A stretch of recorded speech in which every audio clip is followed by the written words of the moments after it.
kua whai tūranga hou te kaiarahi o Ngāti Wai a Taipari Munro, hei Amorangi o te wānanga o Northtec. Hei tā te ranga hau a Harata Brown, i tai ake ngā pū kōrero me ngā tāngata whai mana katoa o te tai tokerau ki te rā tuatahi o Munro ki taua tūranga.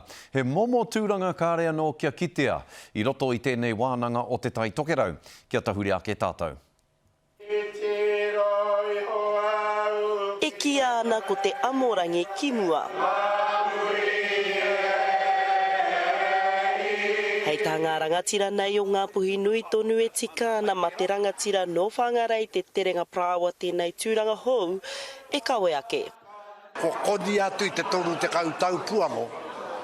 Nā reira ko whai puke ngā ia ki roto i te ao Māori e Māori mai ana e ia, mai i tō naiwi, o tira me ngā puke ngā ko whai e ia ki roto i ngā wānanga nei. E rere ana te mihi o te haukainga ki tō rātou rangatira kua roa, e pikau ana i ngā taonga a kuima a koroma. Te tini hoki o aku huanga, ngā hapu o whangare te terenga prāwa nei ko tae mai nei. Nā reira ko te pai o tēnei tūranga, hoeno ko te tūmana ko ka whakakahangia ngā te tū o te Māori roto i te kuratini nei. Ko tā te Amorangi he atawhai, he tohu i ngā mana nui o tēnei wānanga pēnei i te tumu whakarai o tai tokerau wānanga. Ultimately is going to be a co-leader of the organisation, so although he reports into the chief executive, he's got a very clear role that ensures that we've got representation across the region.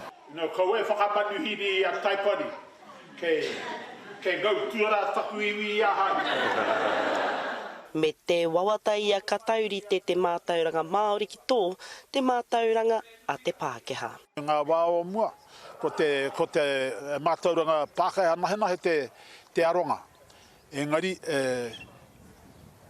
koe tēnā ko taku tino hia, aha koa te rātaha o te Mātauranga engari kia kau e wareware ki tō tātou Mātauranga Māori. He whakatauiratanga o te kōrero, te manukai, te Mātauranga, nōna te ao. Harata Brown, te Karere.